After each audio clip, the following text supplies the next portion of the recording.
Okay, so we're live. So welcome to another edition of Featured Business, brought to you by Visibility Impact and your host, myself, James Moffat. And today we've got our 70th guest, believe it or not. Wow. 70, wow. All right. And we don't do it every week. So that is more than a year. Right? So nearly 2 years of guests. Right. So our 70th guest is the lovely Barbara Lima. And you're going to learn all about her shortly. But before we start, we have our regular singer, unfortunately not in person today. So she's given me a recording of a cover song that she's done. And we're just going to switch over to that now. And then you're going to hear her. And then we're going to come straight back to Barbara. Right. So enjoy yourself. And I'm just going to switch screens in a minute. And then you can listen to Emily. So here we go. If you can't hear it, let me know, but you should be able to hear this.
Nice. Beautiful.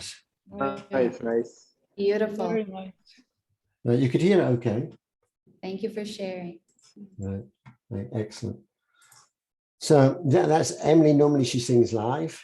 but she couldn't do it this week. But we do have a Christmas special on the 23rd. So anyone that wants to join the Christmas special, we did it last year and it's great fun. It's in the evening, our time. So it'll be better for others that aren't in our time zone. And then it's Emily singing with her dad.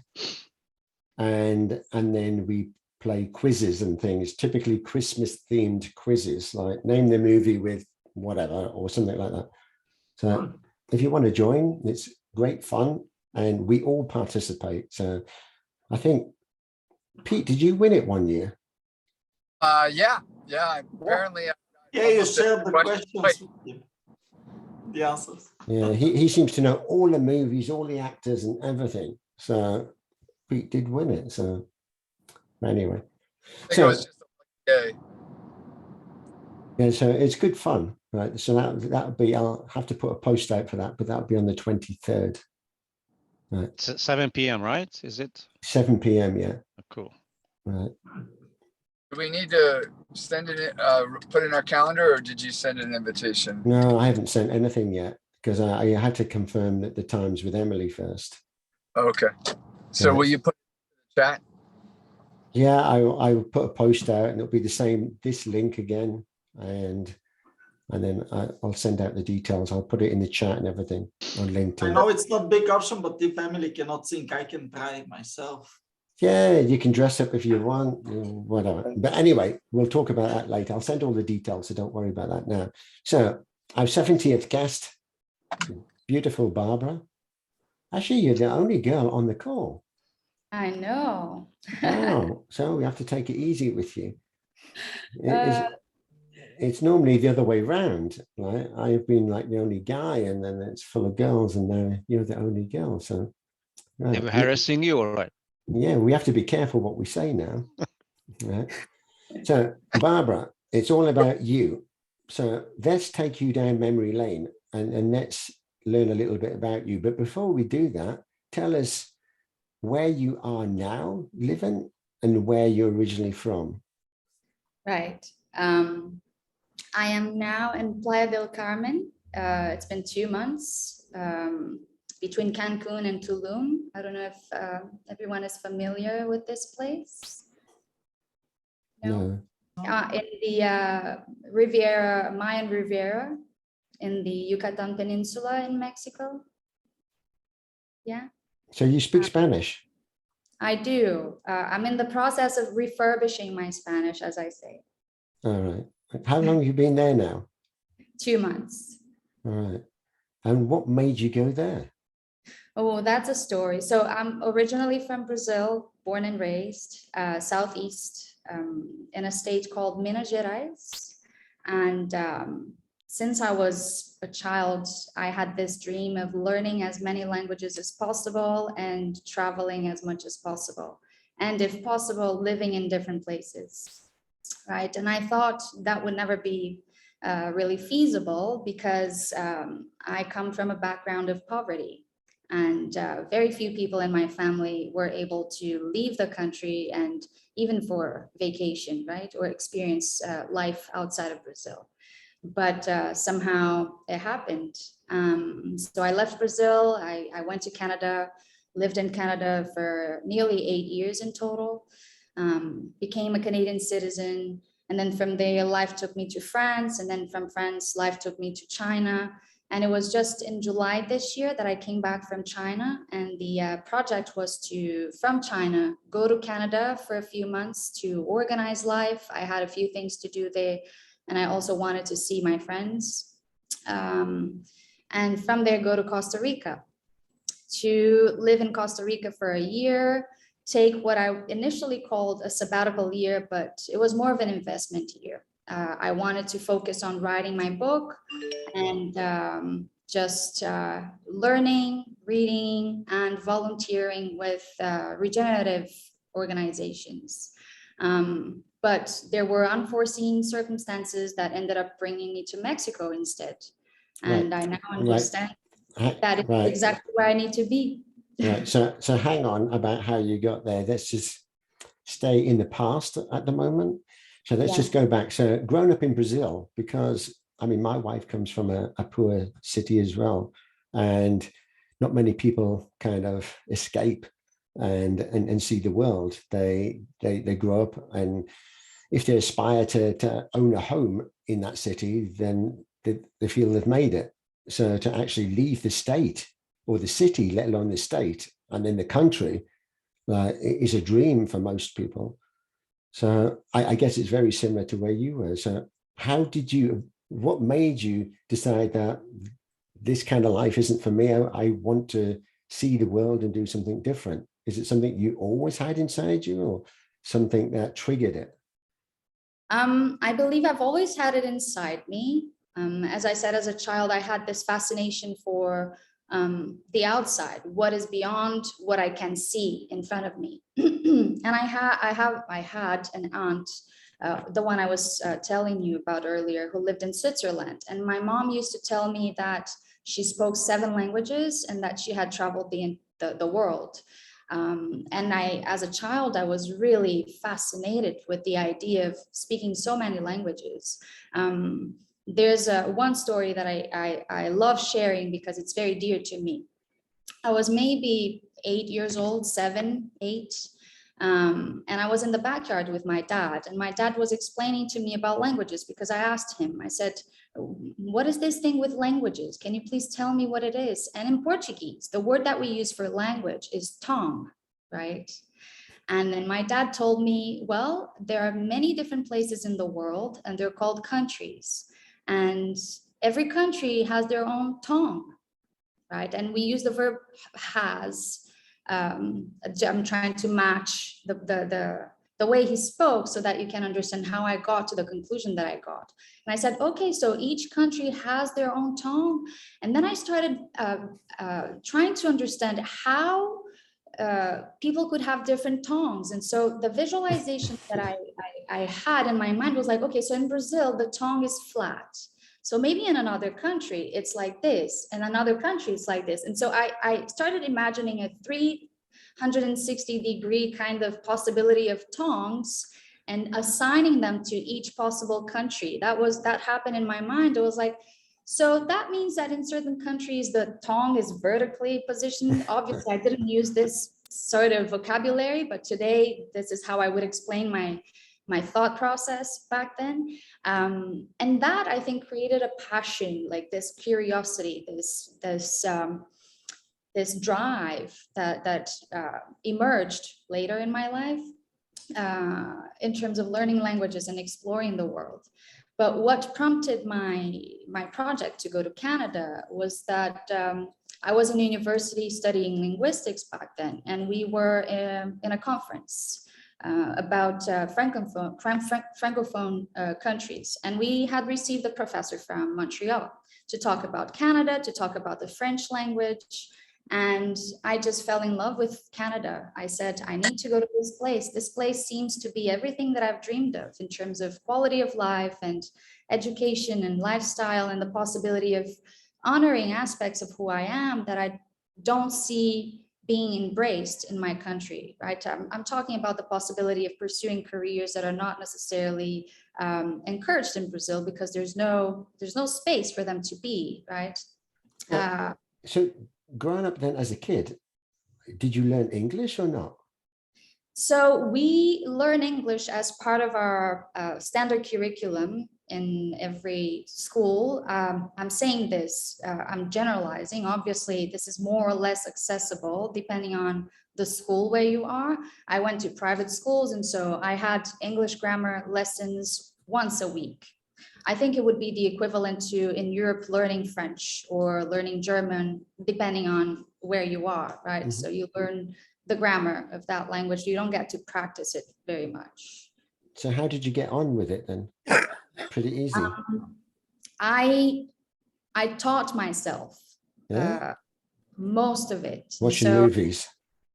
Watching movies with subtitles in English. And one thing that really helped me was to listen to songs and then just deconstruct the lyrics and look for vocabulary and try to find patterns in terms of structure. And then the last challenge for me was to neutralize my accent, which is something that was achieved over time with a lot of practice and awareness. I think that language learning requires something that very few people think about when, in terms of learning in general. I think it's empathy.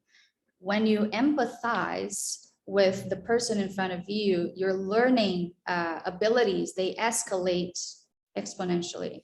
So with languages, I mean, you aspire to learn as many languages as possible. So English you've pretty much mastered, because I mean, it's better than a lot of English people's English.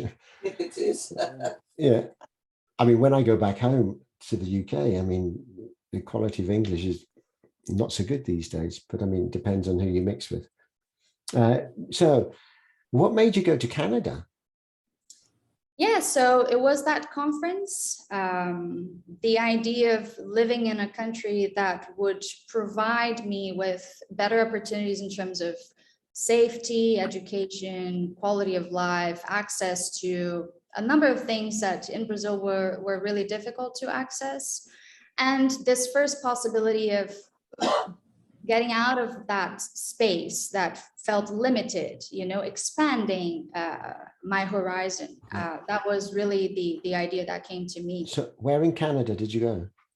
Montreal. Right. Ah, because isn't that more French speaking? Yes. So you went there speaking English and then you learned French there? No, in fact, when I decided to pursue a program in linguistics, I had to make a choice. I had three choices: English, French, or Spanish. Oh, no, not Spanish. English, French, or Portuguese. I could choose two of them.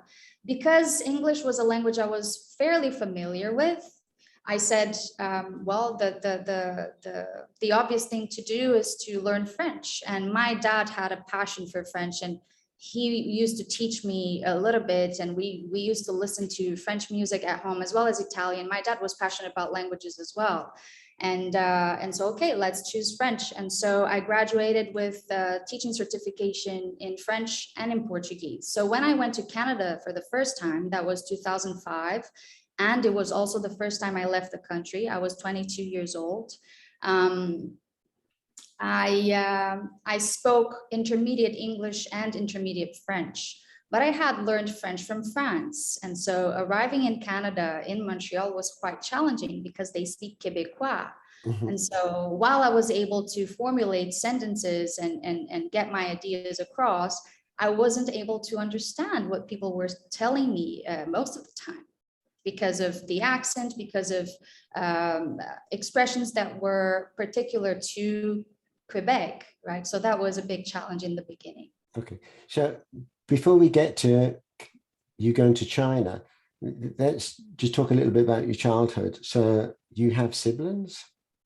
Yes, so I had two sisters. I'm the middle child. My older sister passed away last year, and my younger sister lives in Brazil. Right. Okay, I'm sorry to hear that. Thank you. So we won't go there because we want to move this on, but I mean, if people want to ask you, then yeah, I guess you're open to discuss. Yes, yes. Oh, okay. So growing up as a child, what kind of activities or hobbies or sports did you enjoy? So yeah, when you mentioned the fact that I'm the only woman in this room, I laughed. And when you said we have to take it easy, because I grew up surrounded by boys. Oh. Yeah, so, and it's always been a thing in my life, boy friends. So I would play on the street, and the games I would play would be soccer. And we had this game with, it was a card game, a deck, and they were all about cars and the horsepower of the cars. Oh, so yeah. It was me, the only girl, surrounded by 5 boys, and we would play card games about cars and play soccer and hide and seek and climb trees. Yeah, lots of outdoor exploration, I would say. I remember there were these lots close to our house, and in Brazil, things get very jungle-ish very quickly. And so we would get knives and pretend that we were going on expedition. So I would always come home bleeding. That was a fact every day. And so that was my childhood. But at the same time, there was a period during which I was obsessed with video games to the point that I would get blisters on my thumbs. Wow. And I would get my younger sister's cotton diapers, the clean ones, okay? And just use them to wrap my fingers around so that I could keep playing video games. So that's how addicted I was to Street Fighter at a certain point. Wow. Yeah. Uh, And so, yes, so you're a bit of a Lara Croft. I am. You could say that. Yes. So that's a Tomb Raider girl. I was a bit of a tomboy growing up, I would say. It took me some time to get to what we would call feminine, let's say. Yeah. I mean, I'm probably exaggerating, but I enjoyed wearing something that made me feel comfortable and allowed me to explore life, like without thinking too much about what was going on. But you've also done lots of outdoor sports and pursuits. Yes, but at the same time, I was a very reserved child. And so I would spend a lot of time alone. If there were a big group of people, I would be the one in the corner just observing the room. Or as a child, I remember my best friend was 17 and I was 9. And Wow. so I really enjoyed spending time with adults.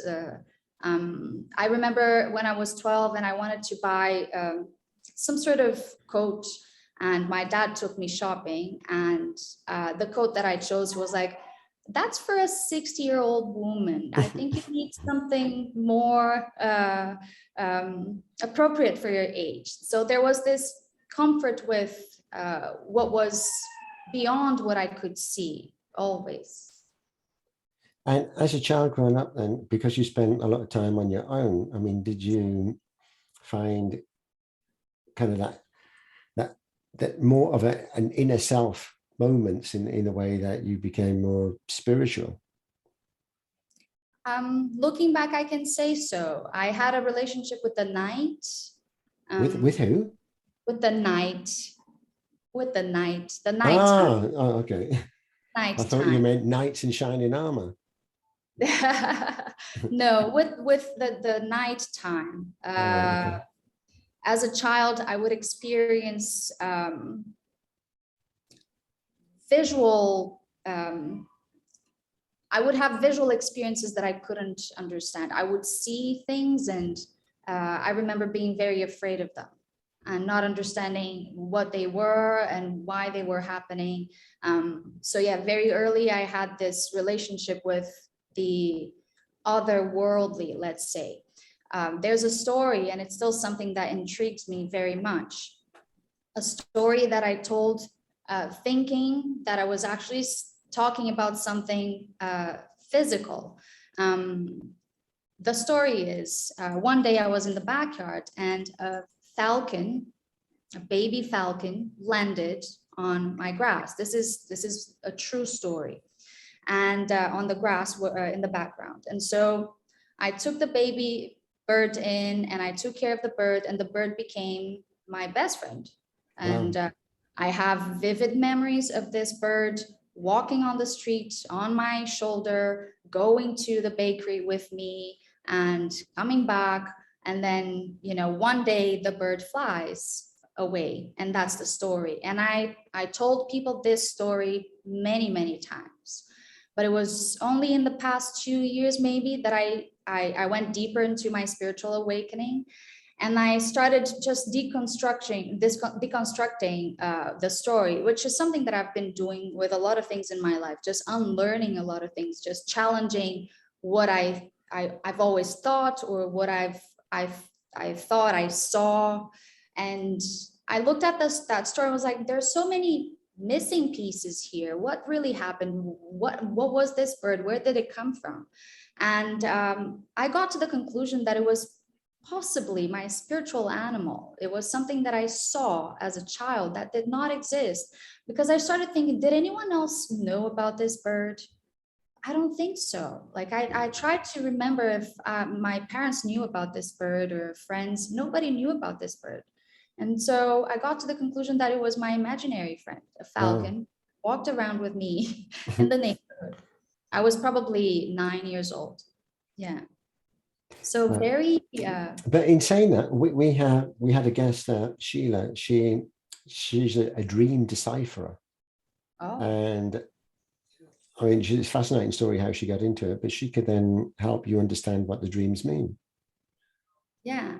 Yeah, I'll send a recording of this after, and then I'll help connect you with her as well. Thank you. I appreciate it. So, I mean, there's so many things that we can talk about, but also some kind of magical moments and things that you did. So I kind of need to speed it up a little bit, although people are free to catch up with you separately, and you can share more in the chat and in the group as well that we've got. So that's an opportunity there. But you then moved from Canada to China. What made you go to China? China. I understand why you're saying that word. Yeah. I do. Anyways, that's another topic. Back in 2015, I decided to go on a solo backpack trip in Europe. I had never been, and I said, this is the time. Let's visit 7 countries, 1 month, just you. And in that trip, I met someone, and we fell in love, and we decided that we wanted to be together. And so very quickly, I moved to France to live with him. And then from there, we decided that we wanted to go to China. He was French. He is British, from Yorkshire. Oh, right, okay. Yeah. I bet he didn't speak French. A little bit. Oh. Yeah. But the relationship was dying. Today I see, like, since the beginning of the relationship, it was already dying. And so moving was one of the things that we thought could save the relationship, but also because we wanted to explore another part of the world. He's also an educator. And so we were offered opportunities in Shanghai, and then we decided to go. We signed a contract. Initially, the idea was to stay 3 years. This is in a school? Sorry? In a school? Yeah, so 2 different schools. I went to one school, he went to another one. And you were teaching what? I was teaching English, public speaking, and something called skills development program. I love it. We should definitely talk offline about this, because this is something that's a passion of mine as well, particularly with schools and teaching them public speaking. Wonderful. Yeah, we can talk about this. Yeah. Yeah.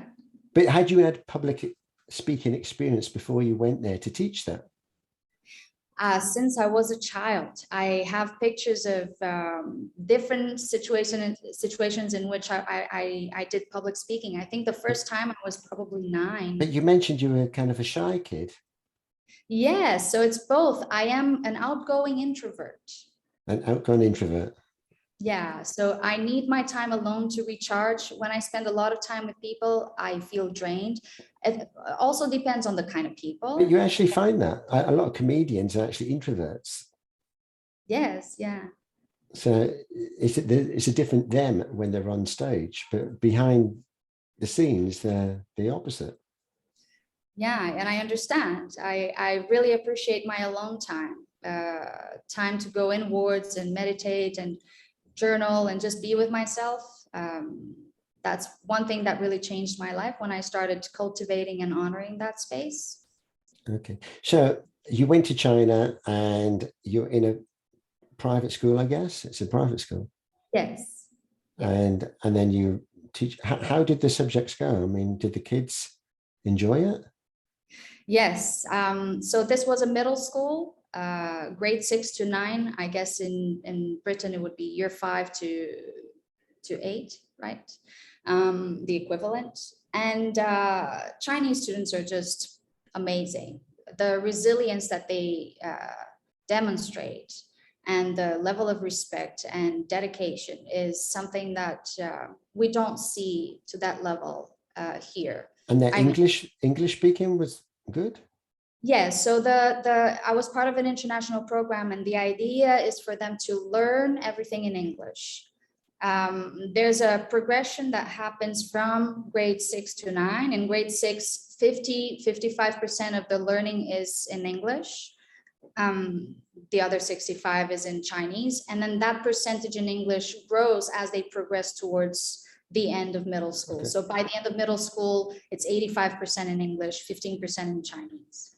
Right. And the public speaking part was great fun with the kids. Absolutely, because it was coupled with the language learning. So I was teaching them language and public speaking, the same groups.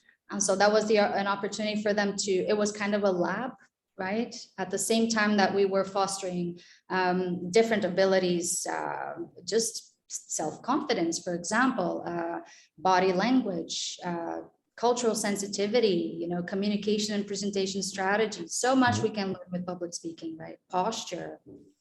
Yeah, I love that. I think that this is fantastic, and particularly at such a young age, because it's not until, I mean, my first experience of public speaking was like, well, speaking was when I was in sales, and then I had to speak in front of an audience. They said, it's your turn next, sell the product. I'm like, oh shit. Right. Now, if I'd only learned kind of some of that when I was at school, then I would have been more confident. I learned from a bad sales guy, so I became an even worse sales guy until I realized that what he was doing was all wrong anyway. So, but can I learn in the hard way? So if you have some experience of that at school, I think it's magical for when you come to leave, because we all do some public speaking of some sort. Yes, I agree with you. Everybody should learn public speaking. It's a platform for the development of many apologies, many skills that are fundamental for our flourishing, you know. So from there, you ended, what happened? How long were you there for? And then why did you leave China and go to Mexico? You went to Mexico next. Yeah, so I was in China for a total of 4 years, 3 years in Shanghai and 1 year in Shenzhen. And what happened was— Oh, did you learn Chinese, by the way? I did a little bit. Yeah, I didn't have much time to dedicate to the learning. And it's a language that doesn't, there's no assimilation by proxy, you know, it's like you really need to create time and space for it. And I was studying again and working full time. So can you say anything? Like Hungarian. 我会说一点点中文。我叫𝗬𝗢𝗪 Yes, I'll have salt with that, please. Excellent. I have no idea what you're talking about, but I know you said you love me. I do. Okay, great. I didn't, but I do, James. All right, excellent. So, yes. So tell us that. So, what was the pivot point or the change to, and why Mexico? Yeah, so I was in the same school for 3 years in Shanghai, and it was such a beautiful place to be. That place, I have it dear in my heart, but I needed a new challenge, and I had started developing in that school a learning support department to support students with special needs. And that took me on a journey looking for a new opportunity in that field. And so I had this opportunity in Shenzhen to lead a learning support department, as well as an English as an additional language department. And so I took the opportunity, went to Shenzhen, but I did not find what I was looking for. The experience was quite the opposite of what I was expecting. I did not particularly like the atmosphere in Shenzhen. I'm someone who needs quietness, and I need contact with nature, and I need energy is really important to me. And I found that Shenzhen was very fast, a bit dystopian, if I were to use a word. And so very quickly, I decided to negotiate an early termination of contract. And at that point, I had also understood that my time in China was over, and it was time for something new. And that has to do with an intention that I set in the beginning of this year of alignment, seeking alignment. And so leaving China was an organic process. But did you know where you were going to go at the time? Well, the idea was Costa Rica, but then, going to Canada first to deal with certain things that I needed to get organized, meeting friends, and then going to Costa Rica. But then does the travel include your boyfriend? No, I'm single. Oh, so he stayed in China? Well, we broke up a few months after we got in China. Right, okay. Yeah, as I said, the relationship was dying, so it was right in the beginning. You didn't find a Chinese boyfriend? No, at that point I decided that it was the best thing was for me to spend time alone. So I've been in intentional celibacy for some time now. Not since then, but for some time. And Yeah, it's be quiet. You're surrounded by men. Be quiet. Right. So then you went back to Canada, and then from Canada you went to Mexico. Yes. Did you drive down? No, I flew. I must say that I left China with 2 dogs, and so they also. Oh yes, I read that. So tell me about that, because I'm fascinated. Yeah, so I was in Shanghai, and when I left Brazil to go to Canada, I took my cat with me. And when I left Canada to move to France, she was already 17, nearly 18 years old. So the vet said it's not a good idea to fly her. I had another cat who was in love with my ex-boyfriend's dog, and so we decided that it was best to leave them together. And so she never flew with me. But one day, we had to make the decision to sacrifice her for home good. And on that same day, I had started discussing adopting a dog in China. And then the following day, I am offered a dog on the street. And that is Baz, my... To eat?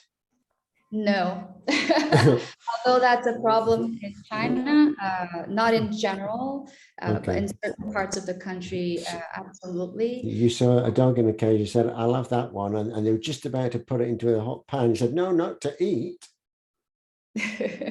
No, I was sat outside a bar/cafe, and this tiny little thing runs towards me, and I look around, I pick him up, I look around, where's this dog coming from? And then I see a Chinese girl walking in my direction, and I asked her, is this your dog? Her English very limited, my Chinese very limited. Still, she invited me to sit at the table with her husband and her brother, and then eventually she offers me the dog. And I start crying because it was quite synchronistic. I was looking for a dog and the dog appeared following the decision to sacrifice my cat. Yeah. So it was a very emotional moment. Don't say sacrifice. I mean, it sounds like it's yeah, you had to put your cat to sleep. Yeah. So, that's a better word. Thank you. Yeah. Okay. Yeah. I'm just thinking sacrifice. You're doing a ritual and sacrificing your cat. Yeah. So. Oh, okay. So things, to me, things happen for a reason. So you were kind of manifesting that thought that you wanted a dog, and then next minute the dog appears. Yes. So it wasn't coincidence at all. It was because you wished for it. Yes. It was a manifestation. Yes, exactly. And then a few months before leaving China, I had already decided to leave China. Another dog appeared in my life, and I decided to bring her along. And now, yes, we are 3. And the 3 of you are in Mexico? We are in Mexico. So they flew from Shenzhen to Shanghai, then Shanghai, Vancouver, 3-day quarantine in Vancouver with the dogs in a hotel. Wow. And then Vancouver, Montreal, finished a 14-day quarantine. This was during COVID. And there are many stories about that journey. And then in Montreal, we stayed for 3.5 months before we flew to Mexico, where we are right now. So they're troops. You've got so many areas that I want to discuss, but I mean, there's too much and not enough time in which to cram it all in.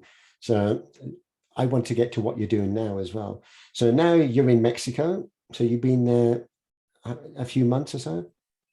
2 months, yes. So the idea was to stay here 1 month and then head down to Costa Rica, but arriving here felt like arriving. But why Mexico then? Well, because and this is probably a sensitive topic, but let's go. Canada decided not to allow unvaccinated people to leave the country after October 30. And I made the personal decision not to get vaccinated. And so my ticket to Costa Rica was booked for November 18. And when I called the airline to rebook my flight so that I could leave before October 30, there were no spaces available for my dogs. And so I had to come up with another option. How can I get to Costa Rica? And then I heard a clear voice in my gut, like if that makes sense. Go to Mexico. And I said, how about Mexico? And yeah, I have daily flights. Yeah, I have all the spaces that you might need for your dogs, all green lights. And so I came to Mexico and I said, I'm going to stay in an Airbnb for a month and then I'm going to head down to Costa Rica. But that never happened because I have arrived where I was supposed to be. I was actually supposed to be here, not in Costa Rica. And so here we are staying. Marvelous. And so where are you living now? In an Airbnb or what? I was in an Airbnb and now it's been a week and a half. I am in a place that I've rented long-term. So we're going to be here for a few months and I'm looking into residency for the time being. Okay. And for paperwork or anything, I mean, everything's fine. There's not a problem. Well, I was given 180 days, so I have until April as a tourist. Because I work online, that's not an issue. But because I want to stay longer, I'm now looking into some kind of residency, either temporary or permanent. But do you need any help with any of that? I believe I'm okay. I've been given some contacts of lawyers that are trustworthy, I say that because my good friend and neighbor, he's Mexican. He lives here in Switzerland, and they've just come back from Mexico actually from a holiday there, well, in the summertime. And yeah, he's well connected because his family and all that live there, but in Mexico City. Right. But I mean, if you need any help, then I could connect you with him. I appreciate it. Okay. This is the whole idea of creating these networks, because you might not be able to help yourself, but someone who knows someone else can always help you. So that's why we do this as well. So you're staying there. So what do you do? I mean, what are you going to do? Or yeah, that's a big question. When setting this intention of alignment and deciding to volunteer with different regenerative organizations, and that would be like something parallel to the writing that I wanted to focus on, things ended up escalating, and all to say that I've been doing different things. You know, part of the time I'm teaching business English and French. Part of the time I'm volunteering with 𝗪𝗪𝗪𝗪, which you know, and a lot of the time now I've been working with Seeds, where I'm part of initiatives to drive disruption in terms of education. And so we're developing a program to create a global educational ecosystem that supports learning, unlearning, and regeneration on a global and on a local scale. And this is what we've been developing right now in the what we call the Changemakers program that we have in Seeds, where many people, change makers, have their regenerative projects, and they share their vision, they share their needs and their ideas, and we onboard new people with the intention to strengthen the movement of regeneration. Okay, so I absolutely love this, because I worked for a year with a Changemaker group, although that was something different. I mean, Changemaker, there's a different definition of what a Changemaker is, but also I like what you're doing with seeds. So tell us more about how did you get involved in seeds, and where is seeds? I mean, are they in a certain country or international or what? I got involved in seeds through 𝗬𝗦𝗡𝗏. So All 𝗬𝗦𝗡, right. yeah, a Now, platform. maybe you need to step back and tell people, because we met originally on 𝗬𝗦𝗡𝗏. Yeah, and the So- way I got into 𝗬𝗦𝗡𝗏 was really synchronistic as well. I was just browsing LinkedIn, connecting with regenerative educators, and then met this woman who invited me for a video call. And at the end of the call, she invited me to join 𝗬𝗦𝗡𝗏. 𝗬𝗦𝗡𝗏 back then was in their beta phase. And so she's like, this is an experimental ground. Do you want to join? I said, sure. And then in that space, I ended up discovering a number of projects in human and planetary regeneration, and seeds was one of them. And so I started just looking into it and became really interested, because it reflected a vision that I had experienced with my students back in Shanghai when I taught them global citizenship as part of the skills development program. It was actually the overarching theme of that program, where by the end of the program, we were envisioning a truly global world. And what would that look like? A world without borders, a world without passports, or if not, one single passport, a world where we're all global citizens with one cause, and we are the living embodiment of our interconnectedness, you know? So this is what seeds is. It's this global regenerative economic ecosystem. Yeah. Are there other members in 𝗬𝗦𝗡𝗏 in seeds as well? Yes, so we have members who are part of 𝗬𝗦𝗡𝗏 and seeds at the same time. I want to join seeds because I'm in 𝗬𝗦𝗡𝗏 as well. You do. If anyone wants to join seeds, just please let me know. I'll send you an invitation. Okay. At the end of this, you'll just share the links, and I'll put the links also in the chat, not in this chat, but in the LinkedIn chat so people can see them. Yes. Because, I mean, 𝗬𝗦𝗡𝗏 for me was something that touched me in the way that, it's funny enough, I had a guest on here and I was checking out my guest, and he did a podcast, and the person on his podcast was Dan. Right? Right. And I thought, wow, this guy's cool. And Dan went from the Netherlands to Brazil, and then there was a connection there because my connection with Brazil as well. And I lived in the Netherlands. So I thought this guy was great. So I connected to him, and then he told me about 𝗬𝗦𝗡𝗏. So then I joined 𝗬𝗦𝗡𝗏. But I mean, you have to like that kind of thing. I mean, to me, that's my thing. For other people, I just think that go and smoke a joint somewhere or whatever. But I mean, for me, I love that. Is 𝗬𝗦𝗡𝗏, is Gaia the Greek god, Mother Earth? Yes, Guy. And we'll send the link so you'll get to know, because I know I think be something that'd be interesting to you as well, because knowing you quite personally, it's something that would also be interesting. But we'll share the links. Yeah. For both 𝗬𝗦𝗡𝗏 and seeds, an individual invitation is required. So you cannot join through their website. You have to meet someone, and someone will generate an invitation link. So please let me know if you do. If 𝗬𝗦𝗡𝗏 James can also invite you. No, I think you should, because let us know. I think. All right. But also, when you're in something like 𝗬𝗏𝗏, they don't want just anyone wants to join just for a bit of fun. So you have to go through different stages on that journey, and it's a bit of a qualification. Are you the right fit for them, and are they the right fit for you?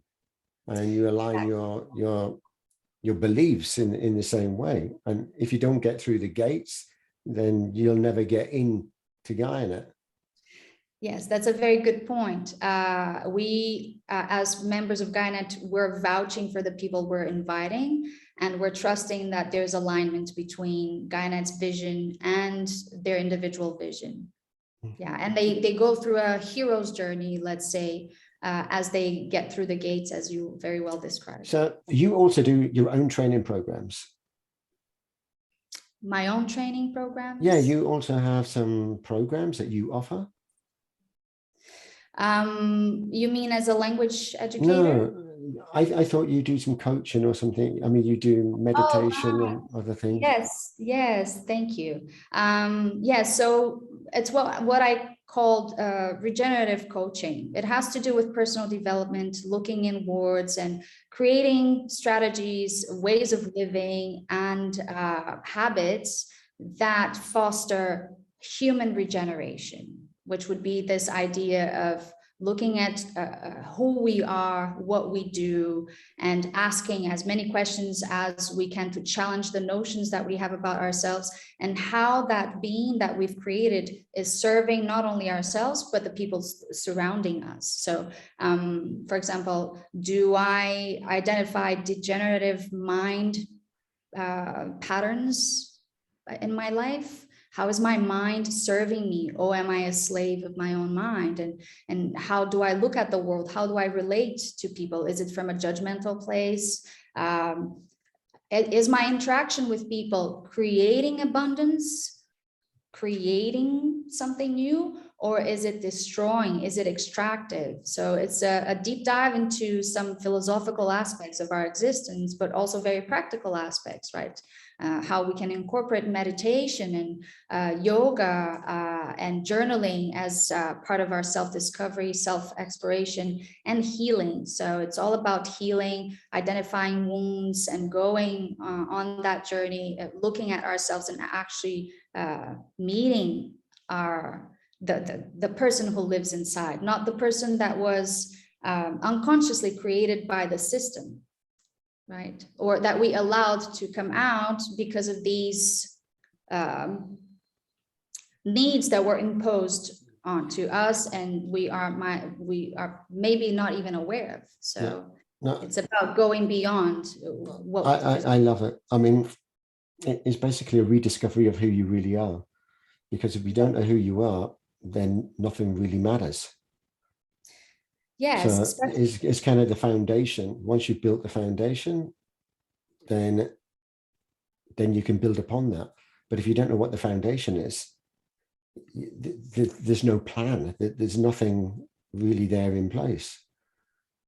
So I mean, I love what you do. I obviously want to take this offline with you, because there's lots of things I want to discuss, but likewise with the audience. I mean, if this resonates with you at all, then reach out, or if you just want to know more.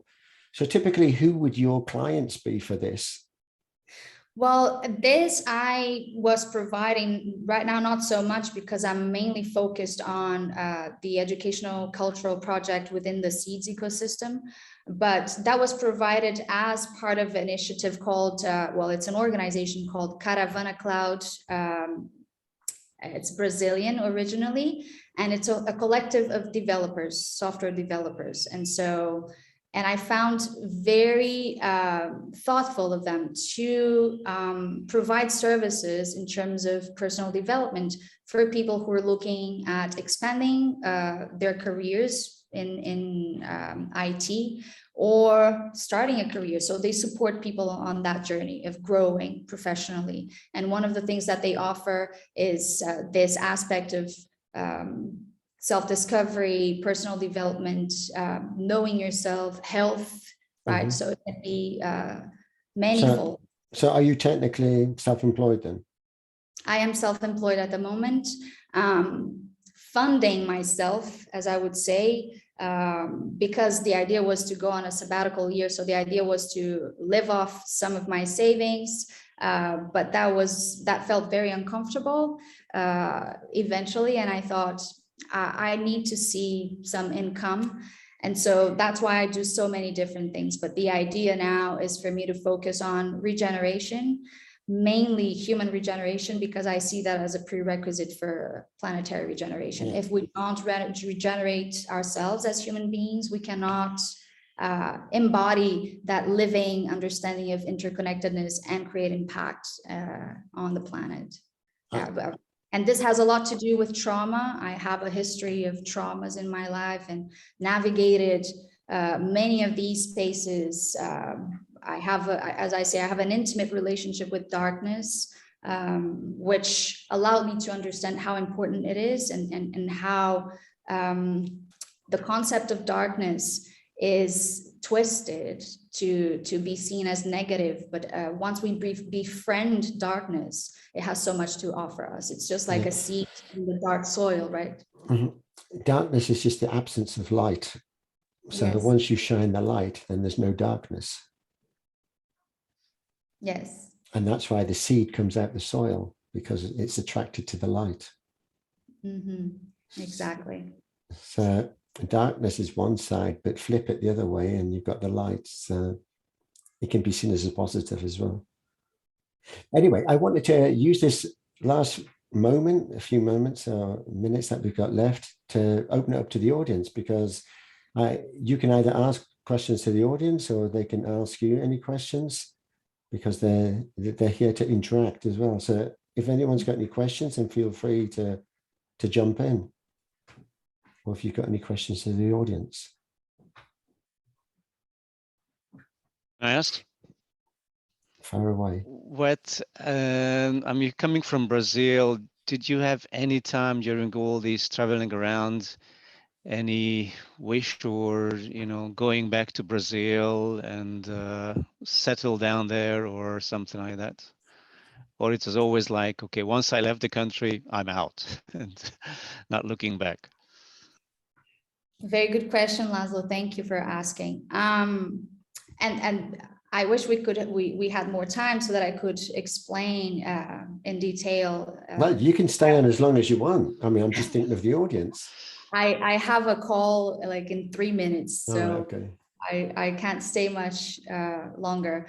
But just quickly, my relationship with my country is a relationship of trauma.